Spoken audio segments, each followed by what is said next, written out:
Bos días a todos. Agradecer primeramente a invitación a organización deste foro, que parece ser que é o Concello de Lobios e a Diputación de Ourense. Unha das promotoras que xa levamos 7 ou 8 anos con financiación da Diputación para excavacións arqueológicas de Acuis Cuercuernes xunto coa Confederación Hidrográfica do Miño Sil. Bueno, eu vou vos falar hoxe dun verdadeiro campamento militar, non como os que vos falou aquí Manolo Iago, pero bueno, este é un campamento militar, xa se ve a simple vista. Bueno, é un campamento militar que este ano sabedes que facemos os 50 anos que se iniciaron as excavacións arqueológicas sistemáticas no campamento, no yacimiento de Acuis Cuercuernes. Empezouse no ano 1975, facendo Antonio Rodríguez Colmenero as primeiras catas de sondeo, e, bueno, xa se conocía por referencias antiguas a presencia de restos arqueológicos allí. En 1921, Florentino López Cuevillas, varios compañeiros, fixeron as primeiras sondaxes que teñen publicado nun artículo da revista Nós, e creemos que, por as fotos que presenta e a descripción, que foron efectuadas no que é o propio campamento militar. Concretamente, nunha zona da muralla que non sabemos, porque non deixaron planimetría, solamente a descripción de que aparecían barros que chamaban eles aguntinos, que son identificados como a cerámica terra sigilata.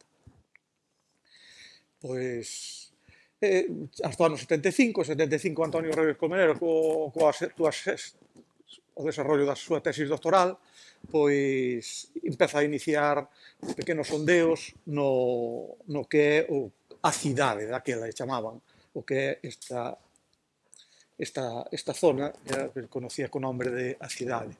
Non se sabía que era un campamento militar, hasta que no ano 1980, xa un pouco avanzadas as excavacións, e el estuvo becado por a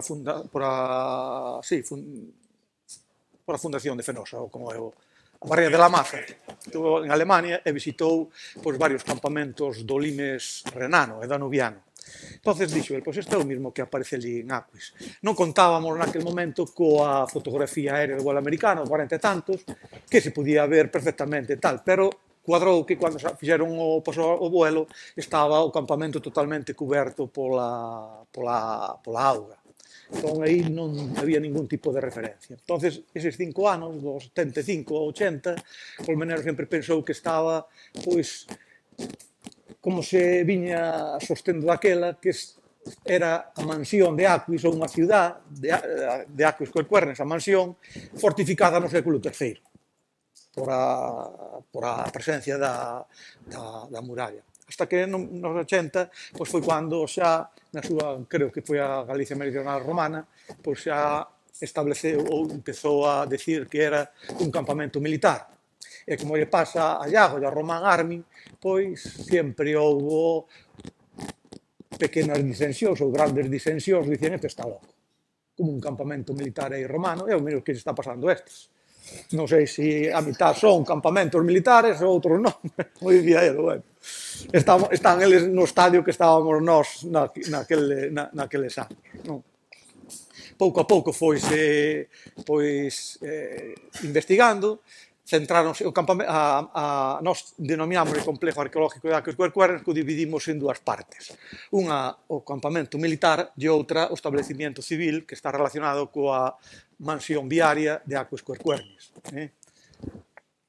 Pertenecen ambos, estamos dentro do convento bracarense, porque estamos situados a 53 millas, según nos dice o itinerario de Antonino, e a relación que facemos nós do campamento coa mansión é que é un establecimento que chamamos nós ex novo, é dicir, que foi creado para a construción da Vía Nova.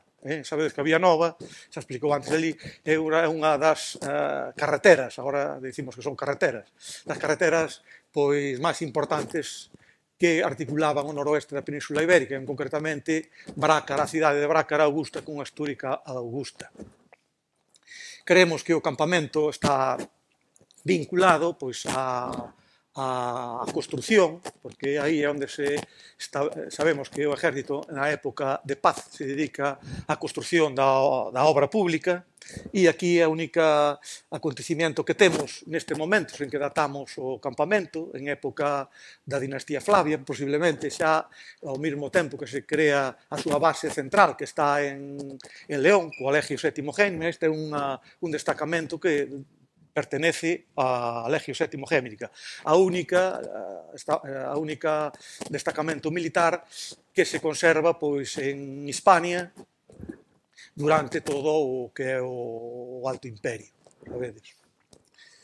Bueno, nós as excavacións arqueológicas centrámolas maioritariamente do ano 75 hasta a última que fixemos o ano pasado, en 2024, centrámola no campamento militar, aínda que temos algunhas intervencións no que é mansión. Pero, bueno, nós sempre consideramos o campamento como unha joia, é dicir, unha novedade dentro da Península Ibérica que desde o ano, xa vos digo, 75, que non era nada, pois foi se convertindo pois hoxe pois nun dos xacimentos máis importantes, xa non solamente de Galicia, senón da Península Ibérica, relacionadas pois cun dos aspectos que é aspectos de época romana, que é o exército.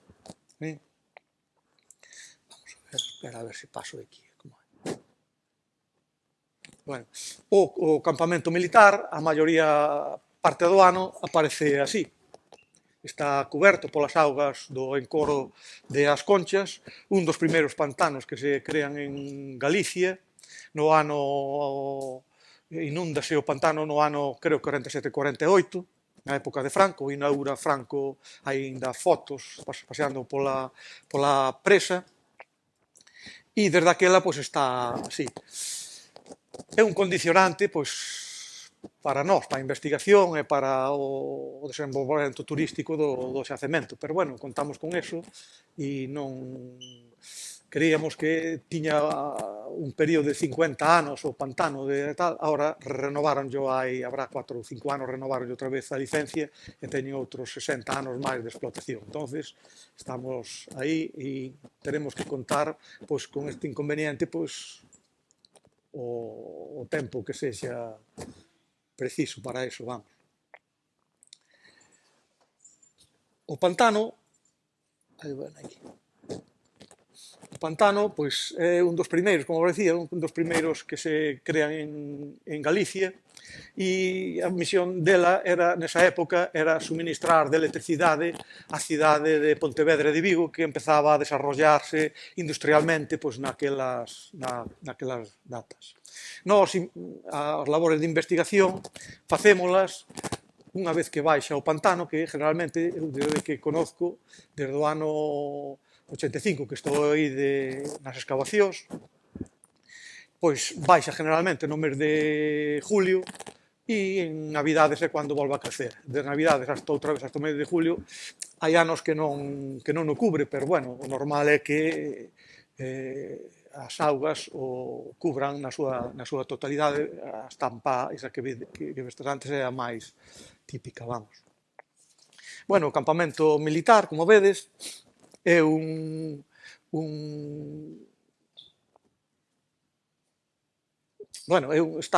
ten unha planta totalmente rectangular e é dos típicos campamentos desta época imperial. Planta rectangular coas esquinas redondeadas. Está defendido todo o seu perímetro, aunque non o vexades por aquí, pero aquí fixéronse excavacións arqueológicas, pero como ya apareceu-nos pois, un foso. Entonces está delimitado todo o seu perímetro por un foso excavado en V, dos denominados na argón militar como unha fosa fastigata. Está complementado por unha muralla pétrea de 3 metros de ancho, na que se interpoñen unha serie de torres que identificamos como corpos de guardia, onde se facía a guardia.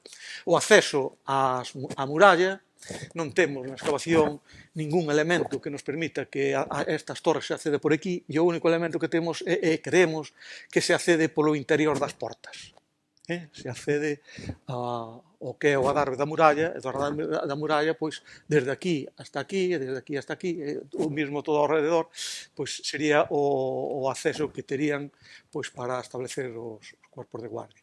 Interpóñense na muralla 4 portas, dúas de carácter principal, que son a vía principal e sinistra, denominadas así, que é a que está situada á izquierda, a porta principalis destra, a contraria, na lado tal, a porta decumana e a porta praetoria. Sorprendeunos, no ano 1921, que tal, porque creíamos, cando fixemos a excavación destas dúas portas, creíamos que esta xa estaba excavada desde o ano, creo que 80, por aí, 80, 81, creíamos, como en todos os campamentos militares, que foran simétricas. Esta e esta. E vedes que non, que é a que simétrica a esta é a porta esta praetoria, vedela, que ten dúas vías de entrada, unha de entrada e outra de salida, mentras que a porta decumana e a porta principalis destra só ten un carril de acceso. E outros 2 carriles divididos por unha espina central. Xa no interior do campamento, tamén, non sabemos se consideralo ou si como un elemento defensivo, aparece un espacio perimetral todo alrededor do que é o campamento, que se denomina como intervalum ou vías agulares. No único que está libre de edificacións, ten unha anchura entre 11 e 12 metros, todo o seu perímetro, e o único edificios ou elementos que encontramos son estas plataformas circulares, vedelas, que identificamos pois, como as plataformas de fornos de panificación dependentes de cada centuria. E despois explico o que é esta, cada centuria. Vedes que están na entrada mesmo dos barracos de tropa. Aquí xa nos temos cavado, pero bueno, despois xa o veremos con Ceorrada. E despois, no interior do edificio, está articulado pois, como unha cidade romana, en 2 eixes, o que chaman o cardo máximo, que sería este, que no argot militar denomínase, estou vos estorbando. Sí, dime conta ahora. O cardo máximo, que circula de norte a sur, que no argot militar vense denominando como vía principalis. E despois o outro eixe, o decumanos máximos, que nos campamentos militares está dividido en 2 vías porque se interpón sempre o edificio o edificio central, que é o edificio dos principios. Entón, temos 2 vías. Desde a porta pretoria a fachada do edificio dos principios denomínase a vía pretoria. E desde o fondo hasta a vía decumana é a vía decumana. Vamos, a porta decumana é esa. Si temos outro carril máis de articulación do campamento, é esta, que se denomina vía Quintana. E en todos os campamentos están estruturados en 3 partes, divididos pola vía Quintana e a vía principales. É dicir, desde a vía principales hacia oriente temos ao sector da pretentura. Na zona central, que é esta, entre a vía Quintana e a vía principales, chámase os latera praetori, donde vai estar sempre establecido o cuartel general, este que vedes aquí, no centro do campamento, o centro neurálgico do campamento, e neste noso caso está flanqueado por 2 barracos de tropas, un deste lado e outro deste, que o detectamos xa nas siguientes diapositivas a través da prospección xeofísica. E despois da vía Quintana hacia occidente, hacia a porta decumana, temos o sector da retentura. Entonces, no sector da retentura, que sería este, temos excavado xa prácticamente todo, non agotamos a excavación e vemos unha serie de edificios. No ángulo noroccidental, temos 4 edificios. Este que vedes aquí, que é o destinado á intendencia, que son os hórrea, os graneiros, a intendencia do cuartel militar, este que identificamos como o valetudinario ou o hospital, e despois 2 barracos de tropa. Vedes que son simétricos. Cada barracón de tropas alberga unha centuria. E, no noso caso, están divididos en 2 alas, unha dereita e outra izquierda. Na ala izquierda, según entramos ao campamento, vedes que temos nestes unhas divisións que non son igual que estas habitacións dúplices. E é o que chamamos a casa do centurión, a casa do mando superior da centuria. O centurión é onde pois, vivía ou se albergaba o centurión e os mandos pois, subalternos da centuria, que sería o optio, é dicir, o centurión sería un capitán, un optio, un teniente, e despois está o signífero, o portaestandartes. Están articulados en torno a un patio central este, e no fondo sempre vamos encontrar unha cisterna, que moitas veces son pozos de extracción de auga e outras veces, como é neste caso, son cisternas. Por este foi escavado, pensamos que tamén era un de suministro de augas, porque non creemos que tuvera ecuaducto para suministrar ao campamento, que se suministraban pois, a través de pozos. E este ten solamente pois, 3 metros de profundidade, agotámoslo, no? Hasta o fondo, e non manaba agua. E no fondo o único que nos encontramos foi unha das piezas máis singulares do campamento militar, que é, xa tedes visto por aí, que é fragmentos dunha estatua de bronce revestida ou bañada en ouro, que é a nariz, un ollo, depois varias partes do pelo. Non sabemos moi ben a que emperador responde, pero creemos que o que máis se asemexa é o emperador Domiciano, porque é o único emperador que nesta época se practica o que se chama damnatio memoria, é dicir, borralo o emperador de todos os monumentos onde aparecía un nome grabado e nas estatuas e tal. E chega a tal extremo esta aplicación da damnatio memoria que nos miliarios dedicados a Tito e Domiciano na Vía Nova, en todos, aparece o nome de Domiciano totalmente borrado. Por eso creemos que é a estatua que representaría pois, a este emperador.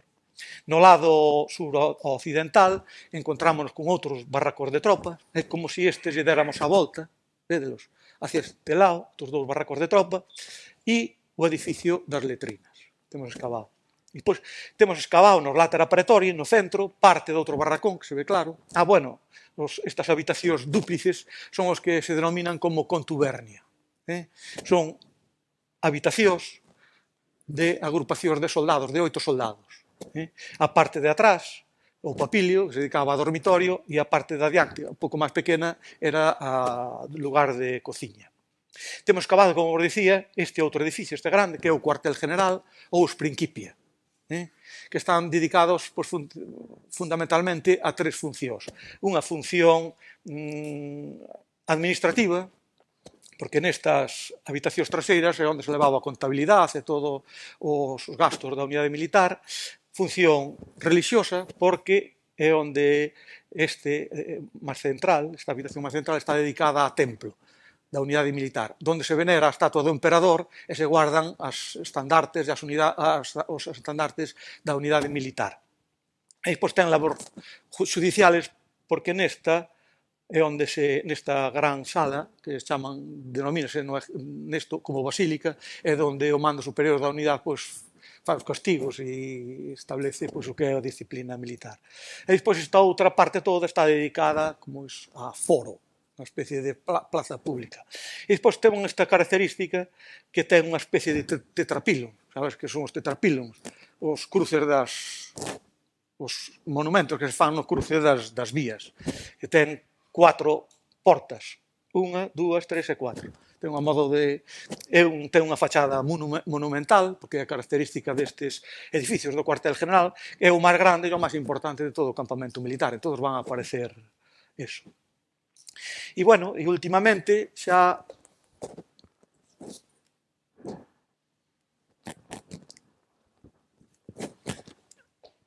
desde o ano 1921 ao ano 24 levamos excavando este outro novo edificio, que é o edificio do Pretorio, o edificio, a residencia do mando superior da unidade.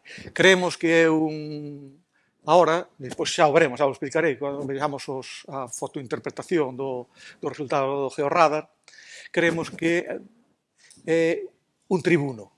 Creíamos antes que a unidade militar estaba composta pois, por tropas mixtas de infantería e caballería, é dicir, unha cos quingenaria equitata.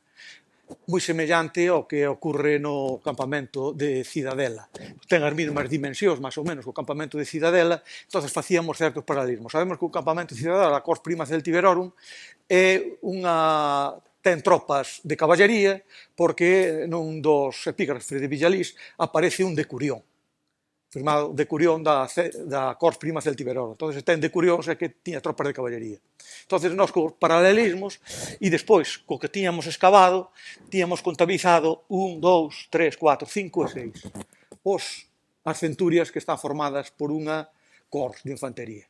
E creíamos que a outra parte máis pequena do campamento, pois 4 turmas de caballería.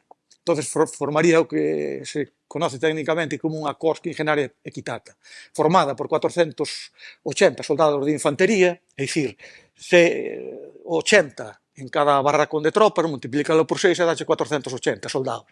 E as 4 turmas de caballería que farían un complemento entre os dous de en torno a 600 soldados. E agora, a través do georradar, xa veremos agora os resultados, pois creemos que non é unha cors quingenaria, senón é unha cors miliaria.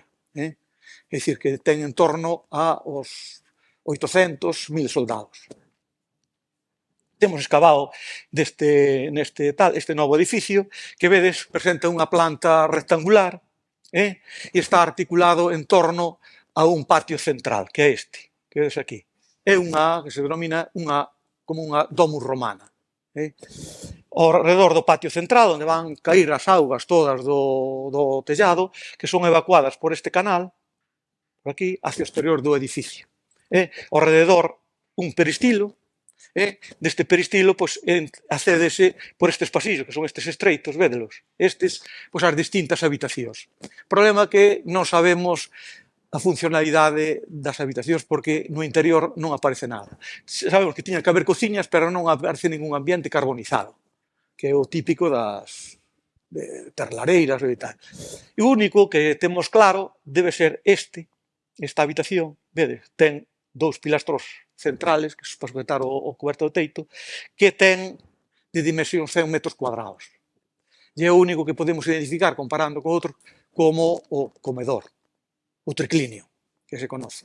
Despois, as outras habitacións non sabemos. Están articuladas o edificio en 4 alas, a parte oriental, a parte norte, a parte este. Ves, todo ao redor do peristilo están articulados estas 3 naves con unha fila solamente de edificacións, ou de habitacións, que son estas. Mentras esta, de aquí, resulta un pouco máis complexa, a ala esta sur. E creemos que esta ala sur respondería, son interpretacións, porque temos que interpretar tamén os arqueólogos, inventar algo, non? Creemos que está dedicada pois á propia residencia do mando superior da unidade, que é o que se permite nestes momentos do exército romano vivir ca súa dona, os seus fillos e os seus esclavos. É o que se denomina a familia del. E as outras habitacións estarían pois dedicadas á labor pois propias do cargo que ten neste caso o tribuno. Neste aparece, pois, isto que vedes aquí, vámoslo ver agora no tal, son restos de outros barracos de tropa. Vedes que son habitacións dúplices igual que estas, e aquí. Entonces, a través tamén do que é o georradar, establecemos aquí que temos 2 barracos de tropa, o mesmo que aquí. Como isto. Bueno, aí. Bueno, nesta campaña tamén de 2024 practicamos o que é a prospección xeofísica, e que non a fixo foi estos veciños portugueses de Era, que é o Joao Fontes e o Tiago Pereiro. Os que viñeron, estuvemos aí sacando e tal, e dixeron que iban facer 2 técnicas distintas. Unha co magnetómetro, que é ese aparato, e o outro pois co xeorradar. Deu resultados pois prácticamente igual, xa veredes despois no montaje. Esta foi a zona onde se practicou o magnetómetro, e vedes claramente os resultados que deu. Non fai falta xa que vos explique. Vedes que son edificios barracos de tropa idénticos, e despois o sorprendente foi este edificio que non esperábamos, que, bueno, eles dixeron, interpretaron, outro Sórrea. Dixeron, non, outro Sórrea non, porque vedes a dispersión das pilastras estas comparadas con estas non se parece, xa temos unhos Sórreas suficientemente grandes aí para entenderse o campamento, entonces tiñamos que buscarlle outra funcionalidade. Entón, vamos mirando e creemos, de momento, estamos así aínda entre comillas, que é o edificio destinado pois, a talleres, o que se denomina como fábrica, onde estarían os carpinteiros, os canteiros, os fundidores e todo o relacionado pois, co exército. E para ir rematando, nesta outra parte, nesa tamén, nas dúas, aplicouse tamén o que é o xeorradar. Superpúxose o xeorradar naquela parte sola e completouse ese. E vedes tamén, como aquí, pasa que aquí falta o edificio, parte do edificio, porque está unha foto de montaje anterior, o edificio do pretorio, e vedes que hai outros dous barracos de tropa. Entonces, cambiounos totalmente o modelo que tiñamos. Nos creíamos que era unha cor quingenaria e agora vemos que hai os 6 barracos de tropa estes. Espera, caio. Espera que hai outro montaje aquí, espera. Parece que está... aquí está todo. Este é o montaje que temos de todo o campamento militar. Védelo. Entonces temos 2 barracos de tropa, 4, 5, 6, 7, 8, 9, 10. O que nos cambiou, pois, o concepto totalmente. 10 barracos de tropa é unha cors miliaria. Pasa que tamén nos desbaratou totalmente o concepto que tiñamos, que queríamos a través...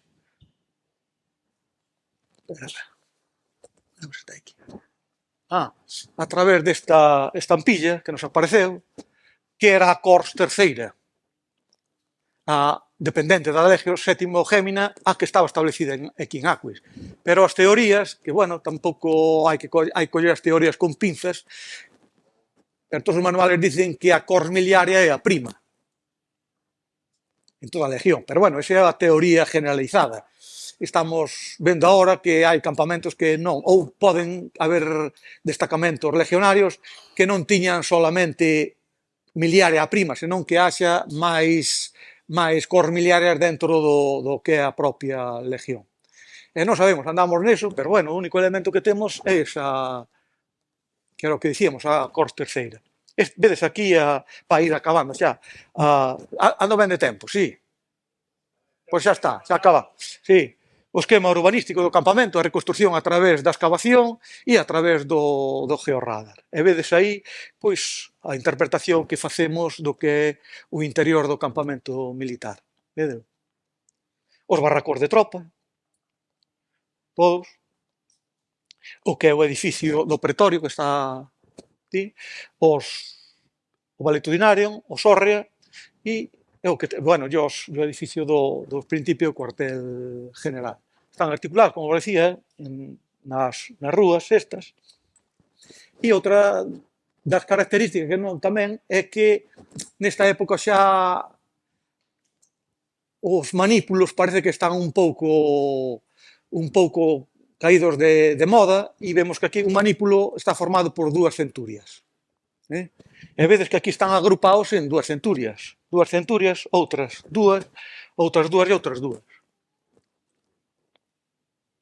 Que é o típico tamén, porque vas aos manuales do exército dicen que as cortes miliarias non están organizadas en centurias, senón están en manípulos. Vedes? E aquí vemos claramente como están os manípulos, 4 manípulos, 5 manípulos, que forman o que é o contingente dunha cors miliaria. A cronología que temos por yacimiento, pois, os materiales que nos dan, as monedas, pois as cerámicas sigilatas, que é o que, bueno, o material fósil que máis nos pode axudar a datar cronológicamente, coincide pois ca época Flavia. E o único acontecimento que ocorre pois, nesta época, é dicir, do ano 74, 75, que é trasladada do Limes danubiano a Legio VII Gémina para León, pois tamén queremos que ao mesmo tempo nesa época, porque senón non podemos un pouco, temos que relacionalo coa construción da Vía Nova, por o material, que é o único acontecemento que ocorre nesta época por aquí, e incluso nos atrevemos a dicir máis, que dicir que se pode construir ao mesmo tempo que se está construindo o campamento de León, xa simultaneamente. Por qué? Porque se ven no ano 74-75 a Legio do Limes pa Hispania, pois ya a vía inaugúrase no ano 79, non dá tempo nin a construir o campamento nin a construir a vía. Por iso digo que ten que ser pois paralelo a data de construción do campamento pois co traslado da Legio VII Gémina á Península Ibérica. Como vos digo, é a construción da Vía Nova, porque sabemos que en época de paz o exército dedicase á construción da obra pública e non temos aquí outra constancia de que houbera revoltas nin que houbera ningún tipo de conflito pois para desplazar aquí este destacamento. Pois non sei.